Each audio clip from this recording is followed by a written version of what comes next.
Hi friends, welcome to London Tamil kitchen. இன்றைக்கு நான் ஒரு ஸ்டார்டர் ரெசிபியோடு வந்திருக்கிறேன். போக் பைட்ஸ் எப்படி செய்கிறேன்னு சொல்லி பார்ப்போம் வாங்க.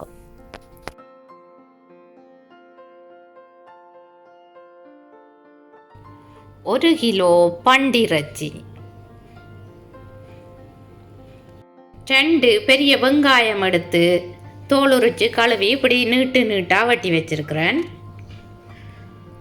கலர் பெப்பர் எடுத்து வச்சுக்கிறேன். மஞ்சள், சிவப்பு, பச்சை. அந்த பெப்பரை சீட்ஸ் எல்லாத்தையும் ரிமூவ் பண்ணிவிட்டு இந்த ஷேப்பில் வெட்டி எடுக்கணும். தேவையான அளவு பச்சை மிளகாய் உங்களோட உரைப்புக்கு ஏற்ற மாதிரி எடுக்கலாம். 1.5 டீஸ்பூன் உப்பு, நீங்கள் தேவையான அளவு உப்பு போடலாம். 1/4 டீஸ்பூன் மஞ்சள், பார்பிக்யூ சாஸ் வந்து பண்டிறைச்சிக்கு போட கூட டேஸ்ட்டாக இருக்கும். நீங்கள் ட்ரை பண்ணி பார்க்கலாம். கெச்சப், 5 பல்லு உள்ளி எடுத்து வச்சிருக்கிறேன். உள்ளி பேஸ்ட் செய்யணும். அடுப்பை மீடியம் ஹீட்டில் ஆன் பண்ணி பாத்திரத்தை சூடாக விட்டுருக்கிறேன். பண்டிறைச்சியை கழுவிட்டு போடணும். இந்த பண்டிறைச்சியை பார்த்தீங்களான்னு சொல்லி சொன்னால் அப்படி பைட் சைஸாக இருக்கணும், கொஞ்சம் பெருசாக இருக்கணும். நாங்கள் கடையில் வேண்டியதில்லையே இந்த பண்டிறைச்சி வந்து பைட் சைஸாகவே வெட்டி இருந்தது. போக்க போட்டுட்டு கொஞ்ச நேரம் கிளறி விடணும். ஏன்னு சொன்னால் நாங்கள் சட்டிக்குள்ள ஒயில் விடையில, அப்போ நாங்கள் கொஞ்ச நேரம் கிளறி மேக் ஷுவர் பண்ணணும் மீட் வந்து சட்டியோட ஸ்டிக் பண்ணி இருக்குதாண்டு. போக்கில் இருந்து தண்ணி வர தொடங்கிட்டுதாண்டா, பிறகு சட்டியில் ஸ்டிக் பண்ணாது. நாங்கள் மூடி இந்த போக்கை அவிய விடணும். இப்போ ஓப்பன் பண்ணி பார்ப்போம். இப்போ இறைச்சியில் இருந்து தண்ணி வந்துருக்குது. இந்த தண்ணி வந்து வத்துந்தனைக்கும் நாங்கள் அவிச்சு எடுக்கணும். நீங்கள் மூடி விட்டீங்களன்னு சொல்லி சொன்னால் இந்த போக்குக்குள்ளே இருக்கிற தண்ணி வத்துறதுக்கு கன நேரம் செல்லும். மூடியை ஓப்பன் பண்ணிவிட்டு அவிய விட்டீங்களன்னு சொல்லி சொன்னால் தண்ணி குயிக்காக வத்திடும். போக்கில் இருந்து தண்ணி வெளியில் போன பிறகு தான் நாங்கள் உப்பு போடணும். 1.5 டீஸ்பூன் உப்பு போடுறேன்.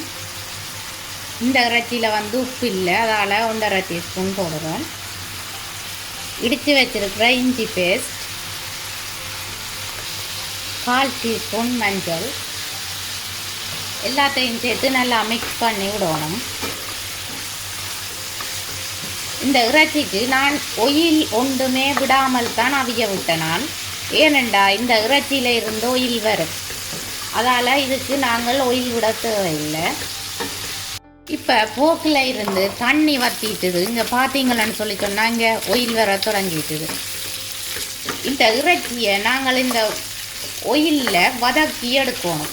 அப்போ திரும்பவும் மூடியால் மூடி வதங்க விடணும். மூடியால் மூடி 3 மினிட்ஸ் குக் பண்ணினா பிறகு எவ்வளோ ஒயில் வத்துருக்குதுண்டு பாருங்கோ. எனக்கு கிளறி விட்டு கொண்டு இருக்கணும். அப்போ தான் எல்லா இறைச்சியும் வதங்கக்கூடிய மாதிரி இருக்கும். இந்த இறைச்சியை 3/4 பதத்துக்கு பொரிய விடணும். நீங்கள் நல்லா பொரிய விட்டீங்களன்னு சொல்லி சொன்னால் இறைச்சி சாப்பிட்றதுக்கு ஹாட்டாக இருக்கும். எவ்வளோ ஒயில் வந்துருக்குதுன்னு பார்த்தீங்களா? நான் இந்த ஒயிலை ஊற்ற போகிறேன். இப்போ ஒயிலை ஊற்றிட்டேன். அடுத்ததாக வெட்டி வச்சிருக்கிற பெப்பர், வெங்காயம், மிளகாய் எல்லாத்தையும் போடுவோம்.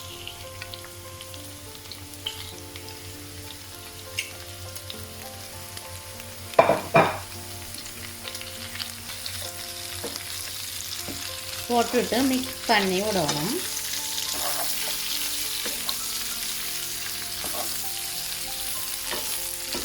அந்த போக்கில் இருந்து இன்னும் ஒயில் வந்து கொண்டே இருக்கும். அப்போ நாங்கள் ஒயில் யூஸ் பண்ண தேவையே இல்லை.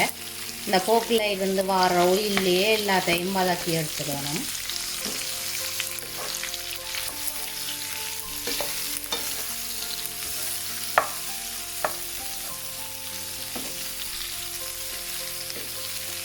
இந்த வெஜிடபிள்ஸை வந்து, அதாவது இந்த பெப்பர், வெங்காயம் அதுகளை வந்து நல்லா வதங்க விடக்கூடாது.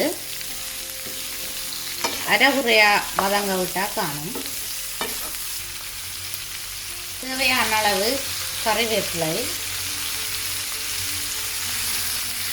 நீங்கள் மல்லியில் போட விருப்பம்னு சொல்லி சொன்னாலும் போடலாம். மல்லியில் போடுறேன்னா நீங்கள் கடைசியாக தான் போடணும். வெஜிடபிள்ஸ் கொஞ்சம் வதங்கினா பிறகு சோஸ் ஆட் பண்ணணும். நீங்கள் உங்களுக்கு தேவையான அளவு சோஸ் ஆட் பண்ணுங்க. இது பார்பிக்யூ சோஸ். தேவையான அளவு கெச்சப். நீங்கள் விரும்பினா ஸ்வீட் சில்லி சோஸும் விடலாம். எல்லாத்தையும் சேர்த்து மிக்ஸ் பண்ணி விடுவாங்க. உங்களுக்கு கூட ஸ்பைசியாக வேணுமென்று சொல்லி சொன்னால் 1/4 டீஸ்பூன் தனி மிளகாய் தூளும் போடலாம். பார்க்க சாப்பிடணும் மாதிரி இருக்குதா? சோஸ் கொஞ்சம் திக்கான உடனே நாங்கள் அடுப்பு பண்ணிடணும். இப்போ பார்த்தீங்களான்னு சொல்லி சொன்னால் போக் பைட்ஸ் ரெடி. பார்த்தீங்களன்னா நல்லா கலர்ஃபுல்லாக இருக்குது, வாசமாக இருக்குது, பார்க்கவே வாய் ஊறுது, உடனே சாப்பிடணும் மாதிரி இருக்குது.